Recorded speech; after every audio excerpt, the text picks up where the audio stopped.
What's going on, y'all? St. Piper here, aka Black Native. I'm feeling real good this morning. Wanna know how y'all do? Good. All things for y'all good. It's good, man. I'm gonna share with y'all a dream that I just had. As you can see, it's for something in the morning. That clock fast. What time is it? It's really 4:13 in the morning. I woke up at like 4 on the dot. Man, I had a crazy dream. Like, this is serious. Now, y'all know I have celebrity dreams from time to time. I'm not gonna say all the time. I'm not gonna say often, but I have celebrity dreams sometimes. And I had one just now. I had a celebrity dream. It was crazy. So, just how the dream goes. I move into this new place. I move into this new place with some roommates, all female. All the roommates were females. Matter of fact, there were 3 roommates. All black females. We move into this part of New Orleans that's not that bad. It's really not that bad. And we're excited to do it. It's a move. It's a move. Like, that's what it's about. It's an exciting move. We make the move to go into this all right neighborhood. Now, this house kind of has an old feel to it, but it don't feel old and abandoned. It just feel like it has some history. It just feel like it has some time in the game. Like it's a pretty old house. That's how it felt. And we're moving in. Now, we're pretty new to this neighborhood, and we pretty fresh in this house. Kind of feel like we just moved in, like just went in there. We moved in we met the landlord or the agent or whatever, and it was cool. We was renting it. As we're moving our stuff in, we still go to work. So we're going to work every day and we coming back. And that's important. Remember that. We go to work every day and we come back. We go to work and we come back. We go to work and we come back. That's all we do. We're not hanging around the house. We unpack a little bit, whatever we can, when we at home, before we go to bed, then we go to work. Like, it's like that. It's like we're moving in the midst of still living. It's not like, some people, they get everything set and then they go back to living their lives. It's like we didn't even have time to get in this new place, before we had to go back to work, like go back to living life. We had to get settled, get used to this new place, this new level, this new environment, while basically maintaining our security and our stability in the real world. So that's happening, right? Now, when we're moving in, it's daytime. It's daytime. I ain't gonna say we even been there a full week. So we up in the house.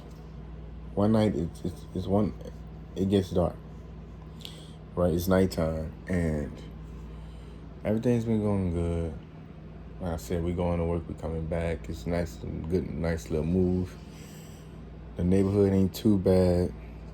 It's just a different part of the New Orleans area that we haven't been in before. Neighborhood not too bad, but the houses have some time on them. Like, they're not that young.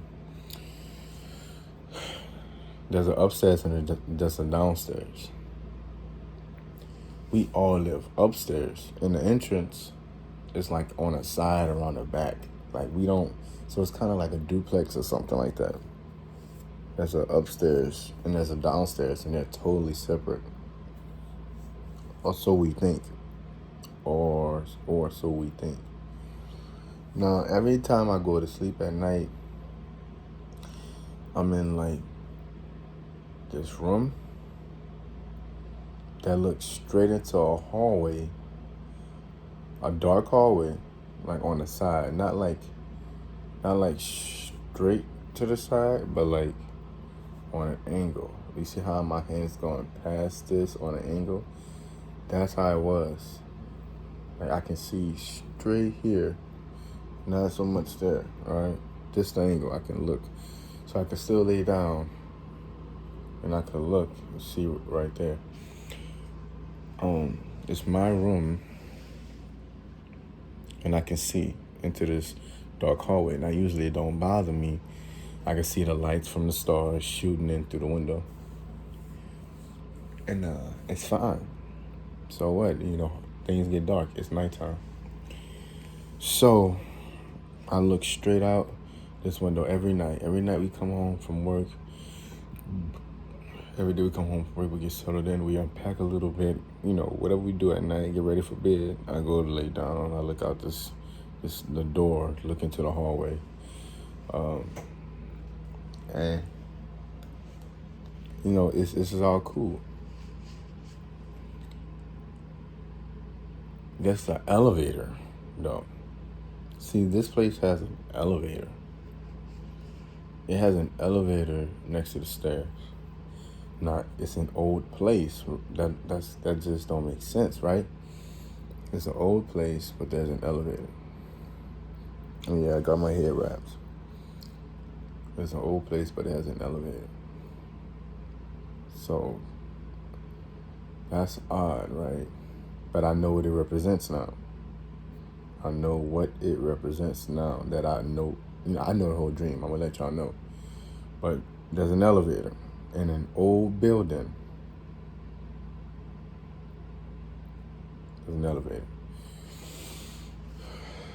Okay, so one particular night, I'm in my room, and I'm not alone in my room. Whoopi Goldberg is in my room. I swear. I promise you. And she's not only in my room, but she's laying down in the bed almost as if she's on her deathbed. But she's not sick. She's not sick. She's not in pain physically. She is able-bodied. She is just laying down in the darkness talking to me. She's laying down in the darkness and she's talking to me. She's saying things. I'm like, what are you doing here? I'm just confused. I'm like, why are you in my bed? Why are you here? What's going on? What's wrong? I recognize you, so I'm not gonna treat you like a stranger. I'm not gonna be like, Whoopi Goldberg, get out the house. I'm just talking to this lady, and it didn't feel like I was talking to a celebrity. It felt like I was talking to an older woman who had lived her life, like somebody at a nursing home or something, but who had lived her life, and she was completely ready and satisfied to go. She had no worries. She was just, she kind of had a worry, but she was just like, I'm going to get to that worry, but she was just like done. She understood. She was like, I'm good. She was explaining things. She was kind of talking cryptic at first, like, it was just hard to understand. So that's the first night, and she there, and we talking. The second night, we get out, we go to work, and we come back. The second night, she's still in the bed, and she started explaining stuff. So I'm like, so why are you here? Why are you sad? What's going on? And she just don't really answer, but she just start talking. She started saying, like, I remember she said this specifically. She was like, they're gonna, I'm good right now, but they're gonna come for me. They're gonna take me out of here. I'm like, what are you talking about? She's like, well, back in the day, that's how she went about it. She said, back in the day, we didn't have all of these different ways to make it. She said, back in the day, in high school, she said specifically, in high school, I thought the only way I could make it was The only way to make it was to do it this way or to do it their way. That's what she said, I promise you. She said the only way to make it was to do it this way or their way back in the day. So that's what I did. In high school, I didn't see no other way. Now, me still being me, even in this dream, I knew what she was talking about automatically. I knew what she was speaking on. She was saying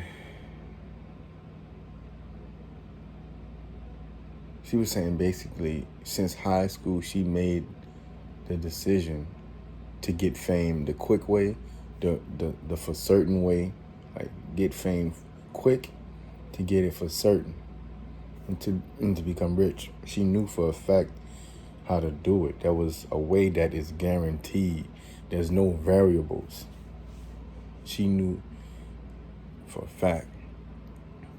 She said she took that way when she was in high school, and now basically it was time for her to pay. It was time for her to go. And I'm just sitting. It's a dark room. And she's like, they're going to send somebody for me. It's going to the same room, but it just seems a lot darker. But it's not as lonely because her energy doesn't even feel scared. That's the crazy part about it. Her energy didn't feel manic. It just felt calm. Like I said, like somebody who was like, it's cool, I'm done. That's how her energy felt, bro. She was so peaceful. This, bro, I'm telling you. And then this is what she said. She was saying she was talking about they was gonna come for her soon. She didn't say that night, but she said soon. Remember, this is the second night I'm talking to her in my bed. She's just laying there like she's bedridden. Like there's nowhere for her to go. Like she's not trying to run. Like a lot of y'all people, I know people think like, well, if these people you make deals with come after you, you just got to be on a run. I'm guessing she didn't seen enough other famous people who she was friends with try that shit, or she learned more than enough about how this spiritual warfare works. There's no running from it because you are it. Remember I told y'all about karma? How you are karma? You are actually karma because karma is the creator and we are the creator. So we are karma and karma is us. If we know we did something and we know exactly what punishment we deserve and we know when to give it to ourselves so we can't escape it. So basically, she wasn't even gonna try to run. She was gonna allow the consequences of her actions, of her deal, to just happen. Don't try to run. That's what I got from it. She was at peace with it. And as she's speaking on it and everything, it just becomes real. And she's speaking, I can see the newspaper clippings. I can see, it's like, as she started speaking, specifically about them coming to get her, my mind just went to, like, it jumped to, like, newspaper clippings with her name on it. It jumped to the news headlines speaking about how Whoopi Goldberg died at this time, at this age. It was a tragic death, or it was just something kind of like that. So that's what my mind was doing when she finished speaking on it. I had a clear vision, a clear understanding about what she was talking about. I knew exactly what she was speaking on. So she finished speaking, and I look into the hallway, the same hallway. Now, this is our second night, and she explained everything the second night. So I'm like, damn, they're going to be coming soon. That's all I know. They're going to be coming soon for Whoopi Goldberg. She told me this. I'm not putting this on her. She visited me in my dream because I don't know. And she said they was coming soon. Now, I look into the hallway, and this time, I'm not just looking at it. There's something black in the elevator, and it looks like a coat rack. It looks like a coat rack. I'm like, we don't have no fucking, we don't have a, excuse my language, we don't have a coat rack. We just moving in here. We don't even know where things gonna go. We don't have a coat rack. Then all of a sudden, I see the coat rack move. I was like, what the hell? It was a man. This dude was big. It was a young man. Like, imagine a full-grown, think about this. It was like a full-grown man. The energy felt like 35. No, the stature was like it's a 35-year-old full-grown man, but the energy felt as if it was a 15-year-old boy, like a 16-year-old boy in its prime that never got tired of this being, of this man. It was a man, but it was different. It was this being was like a man, but it was different. So it turned around, like it was looking out the window too, blending in, like it was waiting for her to finish speaking. Then the person turned around, and I could see they had a big black trench coat on that made it look like it was a object, but it was really just a coat on this person who was, like I said, who was big but young and fast and never got tired. Like, you couldn't, I see why people don't run. Death, you can't outrun death. I know what it means now. Like, it was all dark. It was a big, huge black, it was a black man. It had a low cut. It had like a fade or a taper. Like, it looked young. Like, it was young, but it was full grown. Like, think Zion Williamson. Think Zion Williamson. Think LeBron James coming out of high school. Like, young, but full freaking grown. Unstoppable. It just felt unstoppable. So why even try? It felt inevitable. So it was a hitman though. It was in the form of a hitman in this dream, and it turned. And I saw the shoes move. I'm like, oh shoot, they here. That's the first thing I thought. They already here. Like, that was quick. Like, there's no way we could get away from this. That was quick. They're here already. So once that happened, I'm like, okay, we gotta move. Dude comes into the door. I'm running. No, this is what he said. This is what he said. You already know what time it is. That's the first thing he said. He came in a room. He didn't want me. He wasn't trying to kill everybody. He pulled out a gun. Now, even though this being looked hella young, it was super experienced. I mean, you ever did something in your life you were so good at and so used to that it just, like, he didn't freak out that I was there. He said, all right, you already know what time it is. You already know what to do. That's what he said. So I left the room. She was at peace with it. I'm at peace with it. He pulled out a gun. Coming in the room with the gun. Y'all, man, you already know what to do. You know what time it is. Whoever he was talking to, me or her, we both knew what to do. I knew to leave the room because it wasn't for me, and she knew to lay there and accept it.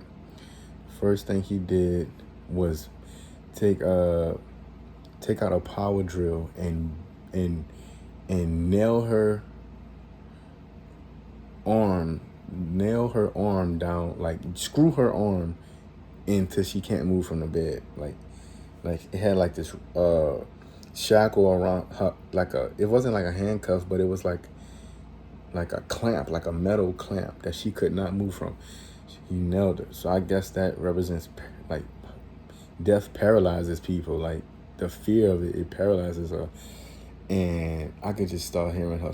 I've run downstairs. Now, I've never been downstairs. Remember, I told y'all, I've never been downstairs. I'm running out the house. I'm running downstairs. And I'm running downstairs and out the house. And I kind of hear her, like, start to be in pain and stuff. Like, sound like she's starting to be in pain, but I didn't want to be around that, bro. I'm serious. I'm like, that's not for me. I won't hear no old lady being tortured. I don't know how this shit go, but I don't hear no old lady being tortured, so I run downstairs. And I'm looking for everybody else, like my roommates.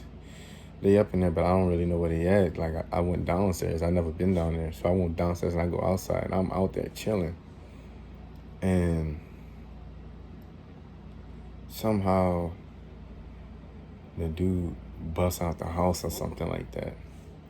No, I find my roommates and I gather my roommates and I'm like, yo, we gotta get out the house. We gotta get out the house. Like, y'all don't understand. Just get up and let's go. Like, I'm panicking. So before I even get outside, I'm running to all three females and I'm like, y'all gotta get out the house. We gotta go. Like, y'all don't even understand. I'm not gonna explain to you right now, but let's go. Let's get out the house. So we outside. I'm getting them together. All of a sudden, like, the dude come back out and he running around in the house. Now we running from him. We running from him. Not that we had a purpose to, but we just didn't want this assassin or whatever to see us, period. Like, we don't want to be known to you, dude. Obviously, you know us. You probably been watching us or whatever, but we don't even want to be in your way. Like, do what you got to do. Like, we already know how this shit work. So that happens. And I think I just say, you know what, I'm gonna save her. I'm gonna try to save her or whatever. I go back inside and I get Whoopi Goldberg body or something. I do something. I think I get her. She's not dead yet. And that pisses this figure off. This young looking 35-year-old, fully mature, feeling huge black man with a fade taper type cut with waves in his head that moves like the wind, moves extremely fast.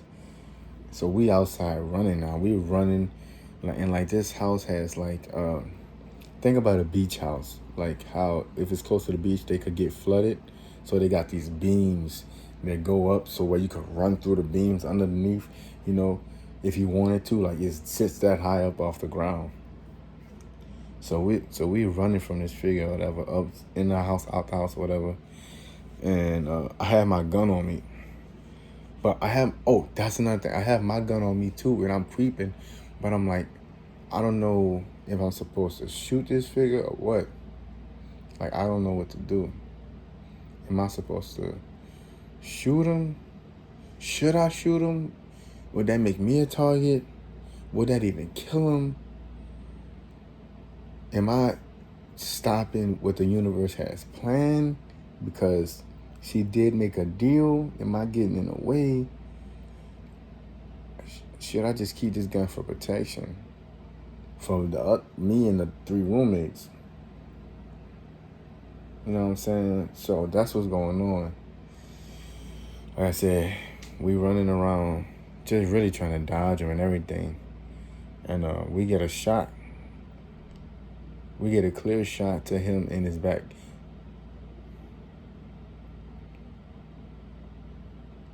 That's what happened. So this what happened, y'all.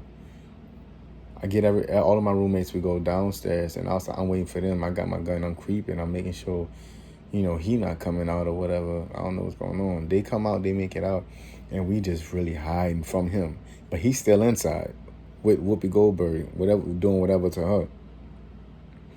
You know, whatever. It took a little time, so I don't know if there's a specific way that it happens, like what they say words, you know, or what. But that's what happened.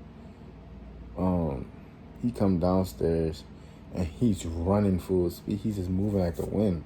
It looked like he's looking for something. I thought he was looking for us.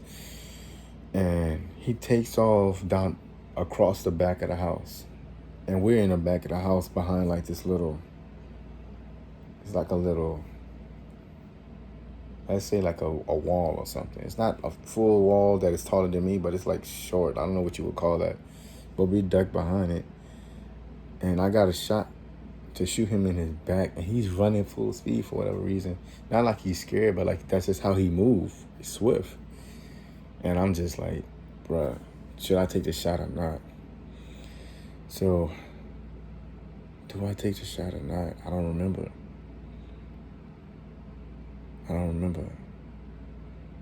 I think I take the shot. Shoot him in the back, and he died. But when he came out of the house, he didn't have on a black coat no more. He had on this all gray T-shirt. It was an all gray T-shirt, and his shorts were now he had on black shorts. Well, he been having on black shorts, but he didn't have on that trench coat that covered all the way down to his feet. He had on black shoes, a gray T-shirt now, and he was running for his life away. Not for his life, but he was running fast as hell away from the house. He falls down, and we basically wait for the cops. Like, we call the cops. We call 911. I called 911. When I came down the stairs the first time, I had my gun. I didn't know what to do. I was like, should I go up there and start shooting? I don't know who. I'm going to call 911. I'll call 911. I called the proper authority because I just didn't want... I was thinking if I kill this person, it's going to be still me going to jail.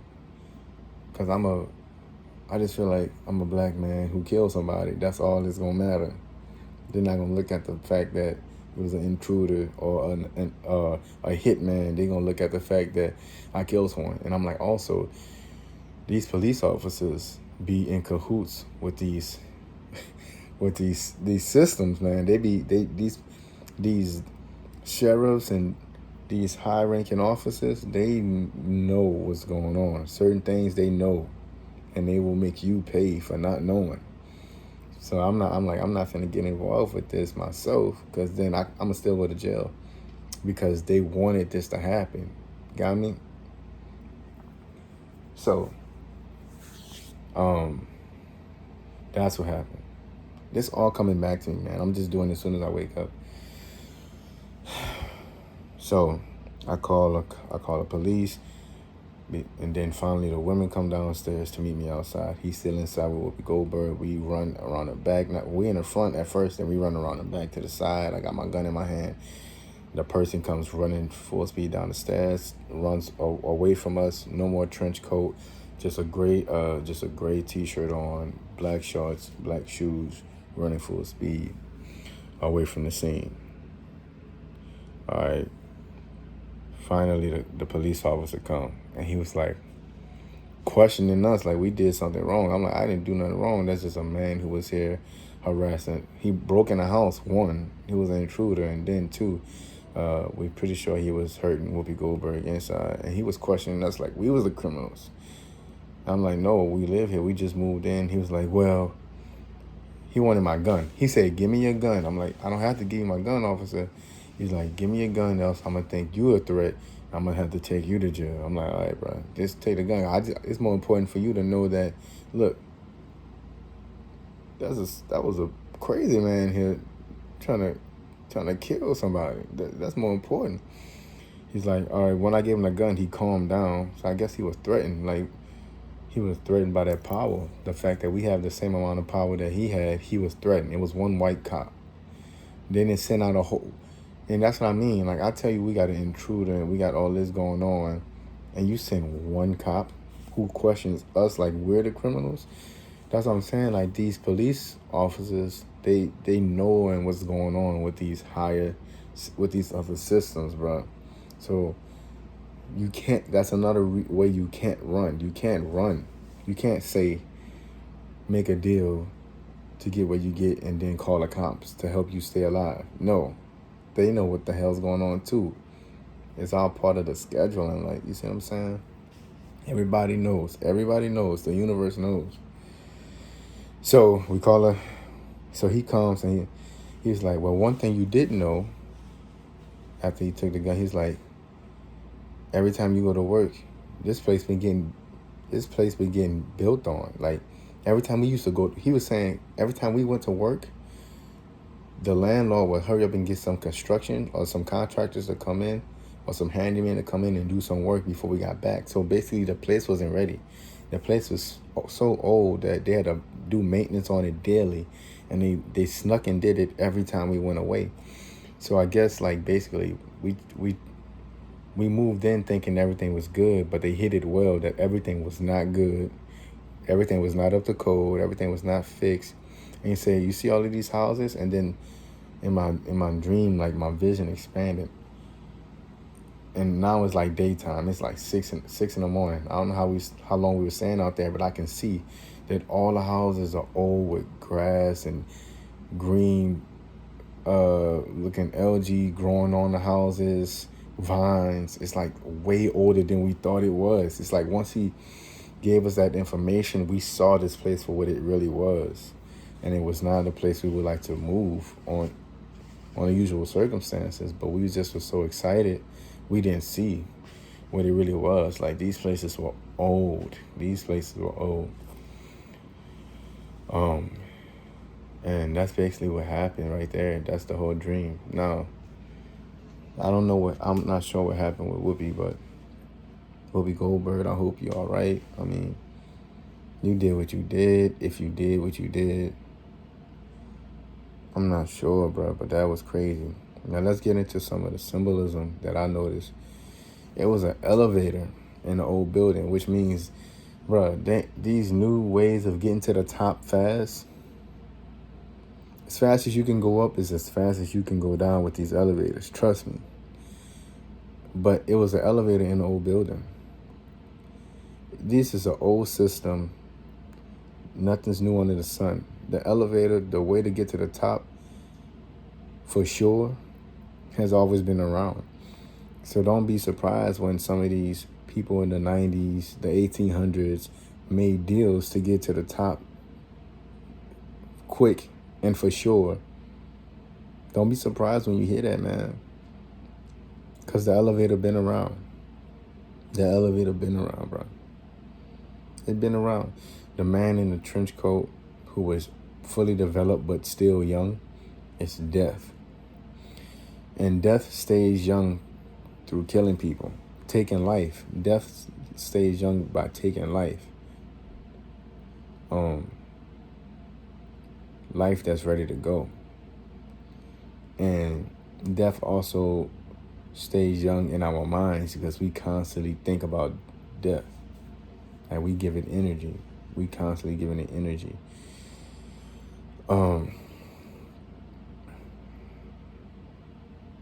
Yeah, during the daytime, everything was good. But at nighttime, things got more intense. It's just you and yourself. Like, it was a serious, man. It's a serious dream. Like, to me, that's what that represents. And then Whoopi was just ready to go. Like, she knew what she did, man. She was speaking in code a little bit. But y'all know what I'm getting at. Like, she made a deal to get to the top. I don't watch Whoopi Goldberg. I'm not a big fan. I think she's, I like some of her roles in movies, but, so I'm just saying that because I have nothing against her. I have nothing for her. I'm just a person, and she's a person, and we exist at the same time. That's it. So I'm not making this to get some kind of revenge against Whoopi Goldberg who don't know I exist. No, I'm just speaking the dream that I just had, and it was so fresh that it crossed my mind. Like, I need to tell people about this, and maybe, like, y'all, this might really happen. Like, something might really happen to Whoopi Goldberg soon. Today is, what's the date?